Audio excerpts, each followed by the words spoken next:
given the consistent violations of international law by Israel, such as the annexation of the Golan Heights and the expansion of settlements, how do you read or do you see any realistic legal mechanism that could force Israel to change its course and comply with international demands? Sanctions. Basically, as we have realized from the experience of interacting with Israel over all the past years, that only condemnation and only criticism is not sufficient to change its position. If there are no sufficient and serious sanctions by the international community, nothing will change. Now that so, sir, you see that nothing will change. So what I would say is that we have lost hope in the Security Council, given the U.S. insistence on shielding Israel from international accountability.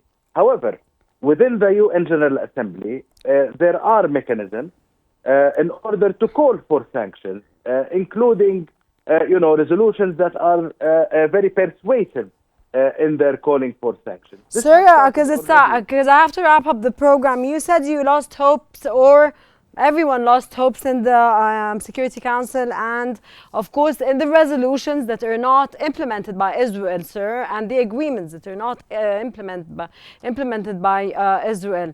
How do you read the situation before we wrap up, please, as soon as possible? Basically, we have to work with state by state. Every state should start sanctions against Israel in order to force it to apply international law, not only as far as it is concerned with settlements, but also in order to address the genocide that is still ongoing in the Gaza Strip, in order to address the apartheid regime that it is applying, and to address all the other violations. So what is needed right now is sanctions that will bypass the United States. The sanctions are already there, sir, and the ICC is there. Everything is there, but nothing is happening and nothing is changing. It's getting worse, and atrocities and genocides are getting worse, and famine is getting worse, and annexations are getting worse. Everything is getting worse, sir. No, the sanctions are there. Yes, we have the ICC, we have arrest warrants and all of that, but sanctions mean that every state should reconsider its relationship with Israel, the trade relationships, the